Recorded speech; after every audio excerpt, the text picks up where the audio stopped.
자가 가까이 왔느니라. 아멘. 네, 오늘 우리 첫 번째 26년 금요기도회입니다. 이 금요기도회를 생각할 때 올해는 우리 금요기도회 자리가 더욱 많이 찼으면 좋겠다 하는 생각이 들고, 또 많은 성도님들이 함께 오셔서 기도하는, 또 찬양하는 그런 자리가 되었으면 좋겠다 하는 생각이 들었습니다.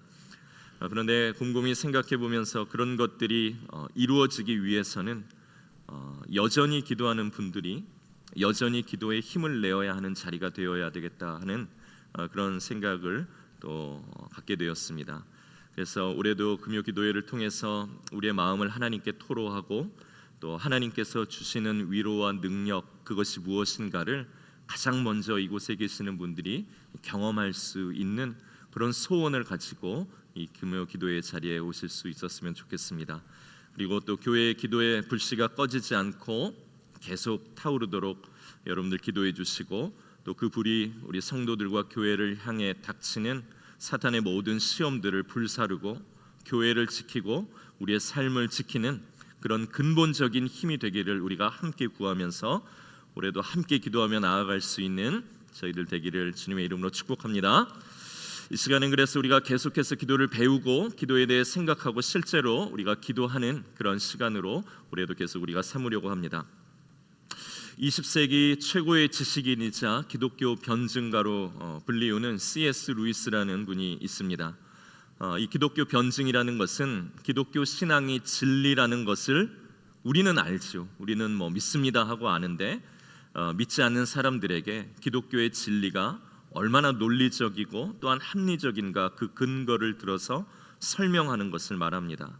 그래서 기독교에 도전해 오는 수많은 질문들, 그리고 오해에 대한 답을 해주면서 기독교 신앙에 도전하는 모든 것들로부터 신앙을 방어하고 기독교를 설득력 있게 전하는 것, 그것을 기독교 변증이라고 그렇게 말합니다.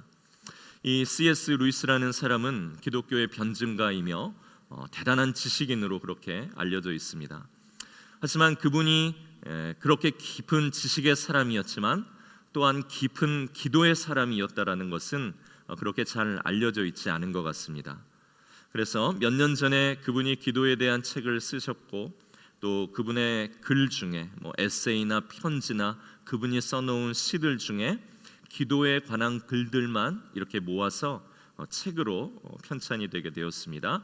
영어 제목은 How to Pray, 그리고 그 책을 한국의 두란노 출판사에서 번역을 해서 기도의 자리로라는 제목으로 책이 번역이 되었습니다. 그래서 우리가 앞으로 금요기도회 시간에는 이 C.S. 루이스의 책을 가지고 금요기도회에서 함께 나누면서 기도의 깊은 내용들을 우리가 같이 배우고 또 함께 기도하는 그런 시간으로 우리가 갖고자 합니다.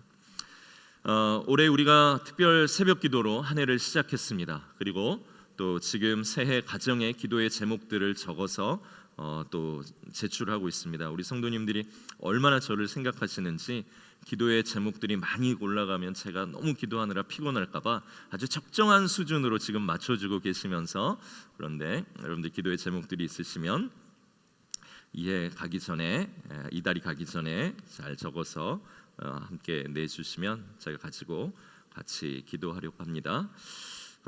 올해 우리가 특별 새벽 기도로 또 시작을 하고 기도의 제목들도 적어서 내고 있죠. 우리가 이렇게 기도로 시작하고 기도의 제목을 적어서 기도를 부탁하는 이유가 무엇입니까? 그것은 기도의 능력을 우리가 믿기 때문입니다. 그러나 정말 아이러니하게도 그 기도가 응답이 되어지면 이게 정말 기도 때문일까? 라는 생각이 함께 든다는 것입니다. 혹시 어차피 될 일인데 그냥 된 게 아닐까? 내 기도가 과연 이것에 영향을 미쳤을까? 하는 그런 생각이 듭니다. 그래서 우리는 기도를 하면서 기도의 효력이 좀 확실히 좀 증명이 됐으면 좋겠다 하는 그런 욕심과 그런 바람이 있습니다. 그래서 내가 기도하면, 목사님이 기도해 주시면, 교회가 힘을 합쳐서 다 같이 기도하면 확실히 이루어진다 하는 것이 분명히 증명되면 우리가 기도에 더 열심히 힘을 낼 수 있을 것 같습니다. 그리고 그렇게 기도의 효력이 증명이 된다면 우리가 이 시간 여기 오지 않는 다른 분들께도 오시라고 광고를 할 수 있죠. 아니 기도하면 이렇게 이루어지는데 지금 기도하지 않고 오는 이게 뭐니 지금 제정신이냐 하면서 이 기도의 자리로 올 수 있도록 우리가 강권할 수 있죠. 그런데 책에서 이 C.S. 루이스는 이렇게 말합니다. 기도는 절대 증명의 대상이 아니다. 기도는 절대 증명의 대상이 아니다라고 그렇게 말하고 있습니다. 우리가 아는 이 과학의 법칙 중 중력의 법칙이 있죠. 모든 물체가 예외 없이 이 중력의 법칙에 지배를 당합니다. 그래서 사람들이 여러 차례 여러 방법으로 실험을 해서 경험으로 증명된 것이 이 과학의 법칙 중력입니다. 그러나 기도는 기도 한 대로 된다는 사실이 모두에게 적용되지는 않는 것 같습니다. 그래서 기도에 대한 통계를 내고 확률을 내려고 많은 사람들이 모여서 우리 기도했지 않냐? 그러면 네가 기도했는데 그 기도의 응답이 작년에 기도한 것에 비해 몇 퍼센트 이루어졌냐? 우리가 통계를 내보자 하고서 수십만의 사람들이 모여서 통계를 내본들 기도가 뭐 한 번 할 때 30%다, 뭐 2시간 하면 40%다 하는 이런 기도의 확률을 통계로 내는 것은 불가능하다라는 것을 우리가 잘 알고 있습니다. 왜 그럴까요? 기도는 요청이기 때문에 그렇습니다. 요청의 특징은 상대가 승낙할 수도 있고 거절할 수도 있는 것이 요청의 특징이죠. 지혜가 무궁하신 하나님께서 유한하고 어리석은 우리의 요청을 들으시면 하나님이 그것을 당연히 승낙하실 때도 있지만 그것을 거부하실 때도 있을 것입니다. 어떤 분들은 요한복음 14장 14절의 말씀을 근거로 들어서 내세울 수도 있습니다. 요한복음 14장 14절에 보면 내 이름으로 무엇이든지 내가 구하면 내가 시행하리라. 그런데 이 말씀도 보면 우리는 이 말씀이 있기 때문에 기도가 다 응답되어야 하는 것이 아닌가요? 라고 이야기할 수 있겠지만 이 말씀은 정말로 우리의 기도의 모든 요청들이 다 이루어진다는 뜻이 아니지요. 오늘 이 말씀에 보면 내 이름으로 무엇이든지 내게 구하면 이라는 내 이름으로라는 조건이 붙어 있습니다. 그것은 예수님의 뜻에 합당하게 예수님이라면 구하셨을 것을 구한다면 오늘 그것을 시행하시겠다라는 하나님 나라의 목적에 부합할 때 오늘 이 기도가 하나님의 뜻 안에서 응답되어지는 것을 말합니다. 그리고 내가 시행하리라 하는 이 말씀도 우리가 원하는 방식, 우리가 원하는 시간에 하나님께서 이루어 주시겠다라는 보장이 아니라 하나님께서는 우리의 기도를 들으시고 그분의 지혜에 따라 그분이 원하시는 때 그분이 원하시는 가장 좋은 방법으로 우리에게 응답하여 주신다라는 것. 그래서 때로 그 응답은 우리의 기대와는 다른 모습으로 우리에게 올 수 있다라는 것을 이야기하는 말씀이기도 합니다. 그리고 무엇보다 오늘 우리가 함께 읽은 본문의 말씀처럼 구하였지만 거절받은 기도가 말씀에는 더 크게 부각되고 있습니다.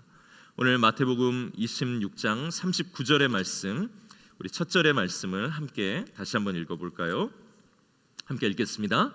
조금 나아가사 얼굴을 땅에 대시고 엎드려 기도하여 이르시되 내 아버지여 만일 할만하시거든 이 잔을 내게서 지나가게 하옵소서. 그러나 나의 원대로 마시옵고 아버지의 원대로 하옵소서 하시고. 아멘. 오늘 이 기도는 누구의 기도입니까? 예수님의 기도이지요. 인간과 비교할 수 없는 가장 거룩하신 예수님께서 3번이나 하나님께 요청하셨는데 오늘 이 기도가 만약 올바르게만 기도하면 반드시 응답받는다 하는 것이 기도의 원리였다면 이 예수님의 기도는 반드시 응답되어야 했을 겁니다. 그러나 오늘 하나님께 간절히 기도했던 이 예수님의 기도도 3번이나 기도했지만 거절당했습니다.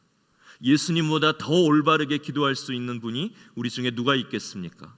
그러나 예수님의 기도도 거절당했습니다. 이것은 기도의 본질이라는 것이 응답을 보장받는 기술이 아니라는 것을 오늘 우리에게 보여주는 본문이고 말씀입니다. 기도는 그럼 무엇일까요? 기도가 단순히 요청에 불과한 것일까? 그래서 요청하면 되면 좋고 안 되면 어쩔 수 없는 그런 것이 기도일까? 아닙니다. 기도의 본질을 더 깊이 들여다보면 기도는 요청 그 이상의 것입니다. 그 이상, 그 의미가 무엇일까? 기도는 바로 인격적인 소통을 위해 우리에게 주신 것입니다. 유한하고 부족한 우리와 전능하시고 무한하신 하나님 사이에 인격적인 소통을 위해서 우리에게 주신 것이 기도라는 것입니다. 인격적인 소통에서 요청이라는 것은 아주 작은 일부분일 뿐입니다. 여러분, 우리가 두 사람이 인격적인 소통을 하고 관계를 맺는 그 관계를 한번 생각해 보시기를 바랍니다. 인격적으로 소통한다라는 것은 무엇입니까? 서로 친해지는 것입니다. 함께 많은 시간을 보내면서 서로를 더 깊이 알아가고 심지어는 닮아가는 것입니다.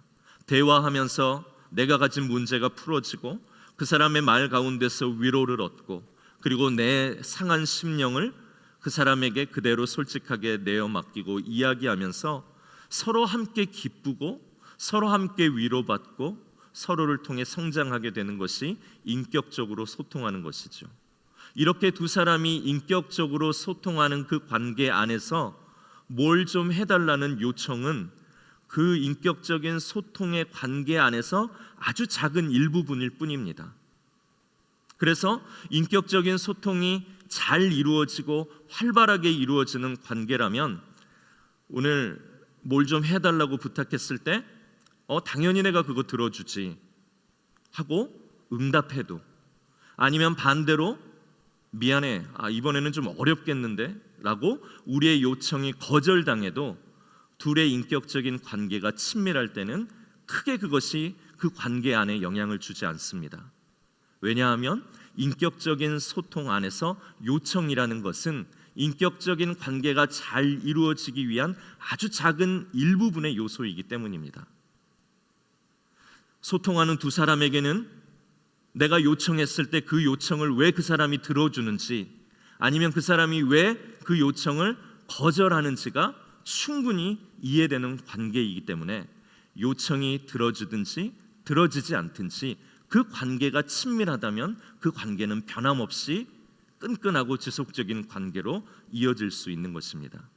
그래서 기도의 목적이라는 것은 우리가 한 요청을 하나님이 들어주고 안 들어주고 그것 때문에 시험받고 더 열심히 기도하고가 아니라 하나님과 우리 사이에 관계를 끈끈하고 친밀하게 이루어가는 그 소통의 목적이 기도의 중요한 이유라는 것입니다. 그래서 C.S. 루이스라는 사람은 이 기도에 있어서 요청보다 어쩌면 더 중요한 것이 기도 안에 포함되어 있다는 것을 의미하며 이렇게 말합니다. 무언가를 구하는 요청하는 기도는 기도의 작은 일부에 불과합니다.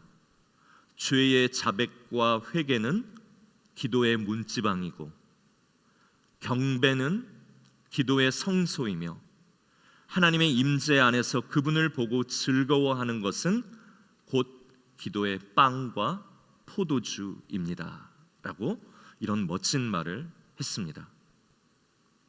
우리는 하나님이 내 기도를 들어주시는가 들어주시지 않는가, 이 요청 하나님은 응답해 주시지 않으면 내가 하나님 이번에 시험 들 것 같아요 라고 우리는 하나님께 선전포고를 하며 먼저 기도의 자리로 갑니다. 하나님 40일이에요. 내가 이 40일 안에 내가 단판을 지어야 되는데 응답하지 않으면 나 하나님 절대 안 봐요. 우리는 이렇게 기도의 응답에 우리가 목을 메고 기도의 자리로 나올 때가 있습니다. 그러나 C.S. 루이스의 말은 그것보다 더 큰, 더 아름답고 더 풍요로운 것이 기도 안에 있다고 이야기해 줍니다. 죄의 자백과 회개는 하나님께로 가는 그 기도의 문지방을 넘는 것과 같다라고 이야기합니다. 하나님께 더 가까이 가기 위해 우리가 기도를 통해 우리의 죄를 자백하고 회개할 때 그 기도의 문지방을 넘는 것이 기도의 중요한 목적이고, 기도를 통해 하나님을 깊이 경배하고 높여드리고 그분의 전능하심을 인정하는 경배는 기도의 성소가 되고, 하나님의 임재 안으로 들어가서 그분 때문에 즐거워하고 기뻐하는 것은 기도를 통해 우리가 얻을 수 있는 빵과 포도주와 같다라고 오늘 이야기하면서 요청이 우리 기도의 전부가 아니라 기도는 오히려 더 중요한 하나님과의 관계, 그분에 대한 인정, 그분을 만남으로 우리가 얻을 수 있는 평안과 위로와 힘을 주시는 것이라고 이야기합니다. 기도는 하나님이 내가 누구인가를 우리에게 보여주시기 위한 소통이라는 것이죠. 그래서 그분이 기도에 응답하시는 것은 하나님이 어떤 분이신가를 보여주기 위해서 하나님이 우리에게 그분의 능력을 보여주실 때에 부수적으로 우리에게 주어지는 은혜이지 가장 중요한 요소는 아니다라는 것입니다. 그런데 우리는 기도의 대부분이 이 부수적인 것에 가장 큰 관심이 있습니다. 주실 건가 안 주실 건가, 들어주실 건가 안 들어주실 건가, 해주실 건가 안 해주실 건가, 이것이 기도의 전부인 것처럼 여기고 기도의 자리를 찾는 우리의 모습을 보게 된다는 것입니다. 그러나 그것이 부수적인 것이라는 것을 알고 우리는 기도를 통해서 하나님의 그 깊음 안으로 들어가서 그 안에서 하나님이 전능하시다라는 것을 깊이 인정해드리고, 내가 요구하는 요청이 있지만 하나님이 나를 누구보다도 사랑하시고 내 앞길을 알고 계시기에 우리의 부수적인 요청에 Yes or No가 우리 기도의 기쁨과 슬픔을 좌우하는 것이 아니라 이미 내 상황과 내 길을 알고 계시는 그 하나님 안에 내가 지금 거하면서 그분으로 충만한 기쁨을 누린다라는 것, 그것 때문에 우리가 기도의 자리에 나아오고, 그것 때문에 우리가 오늘 기도하고 요청을 가지고 왔지만 그 요청이 어느 순간 뒤로 밀려나고 하나님의 임재와 그분의 전능하심과 그분의 나를 사랑하심이 오늘 내 마음을 가득 채우는 그 기도의 자리에 우리가 앉아 있게 될 때에 오늘 우리의 기도가 얼마나 그 내용이 변하고 태도가 변하고 열정이 변하게 될 것인가 우리가 생각해 보게 됩니다. 여러분, 우리의 기도에 하나님이 응답하시는가 응답하시지 않는가 물론 중요하죠. 그러나 응답의 결과만으로 하나님을 우리는 판단할 수 없습니다. 하나님이 나에게 기도 응답을 해주셨기 때문에 그분이 나에게 좋으신 분이고 내가 그분을 신뢰할 만한 분이고 그분이 나를 사랑한다라고 우리가 단정 지을 수 없습니다. 왜냐하면 우리는 그분이 가진 전체의 그림을 볼 수 없기 때문입니다. 예수님께서 겟세마네 기도가 거절당한 그 순간 제자들이 예수님을 보기에 그것은 최악의 상황이었을 겁니다. 그러나 예수님의 3번의 기도가 하나님께 거절당했을 때 거기에 십자가가 있었고 십자가를 통한 부활이 있었고 그 부활이 있었기 때문에 우리는 구원을 얻을 수 있게 된 것입니다. 응답의 결과만 보고 하나님을 판단할 수는 없지만 기도하는 과정 가운데서 우리는 그분의 임재를 경험하고 그분이 우리에게 가지고 계신 놀라운 계획과 깊은 사랑을 우리는 배워 나아갈 수 있게 됩니다. 이것이 기도를 통해 하나님을 알아가는 것이고 우리의 요청이 응답받지 못해도 그분 가운데서 우리가 신뢰를 잃지 않을 이유가 되는 것입니다. 이 C.S. 루이스는 우리가 잘 아는 순전한 기독교라는 자신의 쓴 책에서 이렇게 말합니다. 평범한 한 사람이 기도하는 작고 평범한 방에 실제로 삼위일체 하나님이 온전한 생명으로 함께 계신다. 평범한 한 사람이 기도하는 작고 평범한 방에 삼위일체 하나님이 온전한 생명으로 거기에 함께 계신다라고 말합니다. 내 요청을 들어주시는가 아닌가를 가지고 우리가 기도의 동력을 삼으려 하면 우리는 신앙에 대한 오해, 하나님에 대한 오해를 가질 수밖에 없습니다. 응답되면 하나님 날 사랑하시나 봐. 내가 하는 요즘 신앙생활이 제대로 돼 있긴 한가 봐. 응답 안 되면 하나님이 나를 버리셨나 봐. 예수 믿어도 다 필요 없네. 결국 우리가 왜 이 신앙생활을 해야 되나 하고 우리가 하나님을 오해하고 우리의 신앙생활을 오해하게 됩니다. 그러나 기도하는 그 시간은 응답의 여부와 떠나서 평범한 한 사람이 기도하는 그 평범한 방에 오늘 삼위일체 하나님이 온전한 생명으로 그 사람의 기도 가운데 함께 하신다라는 것을 생각할 때 오늘 우리가 드린 요청의 응답의 결과가 아니라 이 기도의 시간 함께 하시는 삼위일체 하나님으로 인하여 생명과 힘과 위로를 얻게 될 수 있는 것입니다. 그러나 하나님의 온전함, 그분의 생명 안에 함께 있는 시간으로 기도를 이해하면 우리는 응답 여부가 아니라 하나님 안에 머무르는 것으로 기도의 빵과 포도주를 얻어서 더 큰 위로와 또 생명을 누릴 수 있게 됩니다. 마침 말씀을 준비하는데 제가 유튜브를 보다가 오카는 목사님의 한 짧은 기도에 대한 클립을 보게 됐습니다. 오카는 목사님이 살아계실 때 기도에 대해 설교를 하면서 이런 얘기를 하시더라고요. 기도는 예비 타이어가 아니라 핸들이다. 우리 모든 성도들이 기도를 예비 타이어처럼 생각한다는 거예요. 예비 타이어는 어떤 겁니까? 잘 가다가 펑크가 나고 위기의 상황에 닥치면 그때 끌고 나오는 것이 예비 타이어죠. 그러나 핸들은 어떻습니까? 운전을 하려고 타는 그 순간부터 잡고 가는 것이 핸들이죠. 그래서 우리는 기도를 할 때에 그냥 이 기도가 응답되어져야 됩니다. 이 요청이 들어져야 됩니다. 위기의 상황에 예비 타이어를 가지고 나오는 것처럼 오늘 가지고 나와서 기도의 응답의 예수와 노음을 가지고 오늘 우리가 기도의 동력을 삼으려 하지만 오늘 기도라는 것은 매일 우리의 삶을 시작하는 그 순간 우리가 붙잡고 우리의 삶을 운전해 나아가는 데 필요한 힘과 동력, 그분의 은혜와 지켜주심과 함께하심을 늘 구해야 하는 그러한 것이다라는 것을 이야기해주고 있었습니다. 그래서 우리가 하나님이 다 알아서 하실 거니까 굳이 기도할 필요가 없다 이렇게 또 결론을 지어서는 안 되겠죠. 하나님은 기도를 통해서 우리가 어떤 일을 만들어 나아갈 수 있는 특권을 오늘 기도를 통해서 우리에게 허락하십니다. 하나님은 생각해 보면 우리가 하나님 대신해서 할 수 있는 그 어떤 일도 하나님은 직접 하시지 않는 것 같다는 생각이 듭니다. 애들이 있는 집에 이제 놀러 가게 되면 애들이 이렇게 뒤뚱거리면서 이제 걷는 그런 시기의 아이들을 우리가 만나본 경험이 있을 겁니다. 근데 애들이 이렇게 뒤뚱거리면서 막 집안을 걸어다니면 꼭 엄마들이 시키는 게 있어요. 뭐 이렇게 리모컨이나 뭐 이런 거, 과자, 물컵 이런 거 쥐어주면서 자 이거 가지고 저기 있는 아저씨한테 갖다 줘. 아니 본인이 갖다 주면은 얼마나 빠르고 편합니까? 시간도 없고 목말라 죽겠는데 그거 꼭 애들한테 시켜가지고 그 뒤뚱거리는데 그거 붙잡고 해서 거기까지 걸어오게 해가지고 주게 만듭니다. 뭐 어른이 한 걸음에 할 수 있는 일이지만 뒤뚱거리는 아이 손에 쥐어주면서 그것을 갖다 드리라고 합니다. 아이는 오다가 이상한 방향으로 가기도 하고 넘어지기도 합니다. 그러나 그것을 마침내 전달할 때 어떻습니까? 아이도 웃고 모두가 박수치고 기뻐합니다. 누구를 위한 일입니까? 아이를 위한 일이지요.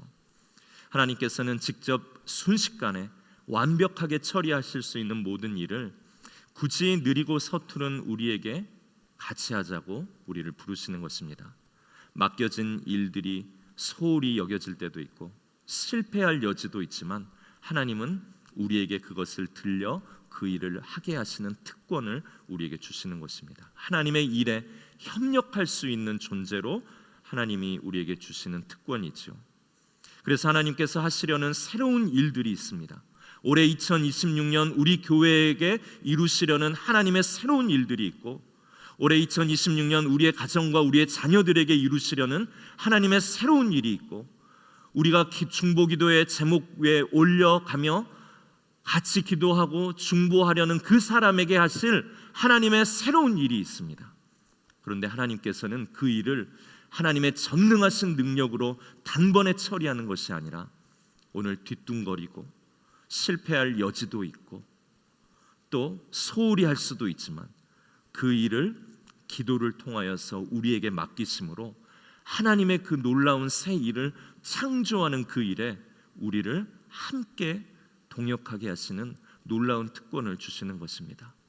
그래서 기도라는 것은 하나님과의 깊은 인격적인 소통을 통하여서 하나님 그분이 누구이신가를 깊이 잠잠히 묵상하고 그분 안에 늘 거하면서 성삼위 하나님께서 우리에게 생명으로 힘으로 다가오시는 것을 늘 배우고 또 깨닫는 그러한 시간이며, 오늘 그 하나님이 무엇을 하시려는데 그 하나님이 이루실 새로운 일에 오늘 우리가 기도를 통하여서 주님 나를 사용해 주시고, 주님 우리 교회를 사용해 주시고, 주님이 그 일을 이루신다라면 하나님 그 일 그 장소에 오늘 내가 있게 해 주십시오라고 하나님이 하실 새로운 창조를 함께 이루어가는 놀라운 특권을 우리는 기도를 통해서 이룰 수 있게 되는 것입니다. 이것이 특권이고 기도는 이런 것입니다. 그래서 우리의 기도가 막 하나님의 천국에 영향을 미치는 그런 일들이 아니라 하나님이 만들어 가시는 천국의 일에 우리로 참여할 수 있게 하시는 특권을 주신 것이 우리 기도의 진짜 목적입니다. 오늘 설교가 빨리 끝나라고 속으로 간절히 기도하시는 분들이 있으셨을 텐데 주님이 들으신 것 같습니다. 설교를 정리합니다. 여러분, 기도는 자동 판매기가 아닙니다. 동전을 넣으면 음료수가 나오고 올바른 말을 하면 올바른 것이 나오는 그런 기계 같은 일들이 기도의 기술이 아니라는 것입니다. 그리고 기도는 하나님께 건네는 조언도 아닙니다. 하나님 지금입니다. 하나님 두 개 중에 하나입니다. 하나님 꼭 이때 해야 됩니다. 전지전능하신 분께 세상 운영하는 방법을 가르쳐 드리지 않아도 괜찮습니다. 하나님께 내 삶이 더 잘 갈 수 있는 방법으로 그분께 조언해 드리지 않아도 괜찮습니다. 하나님은 우리를 사랑하시고 우리를 위해 놀라운 계획을 가지고 계시고 2026년에도 나와 내 자녀, 우리의 가정, 우리가 기도하는 사람들을 위해 놀라운 새로운 일을 행하려고 준비하고 계십니다. 그러니 우리가 해야 할 일은 그분과의 인격적인 소통입니다. 기도를 통해서 응답이 목적이 아니라 내가 하나님을 깊이 알기 원합니다.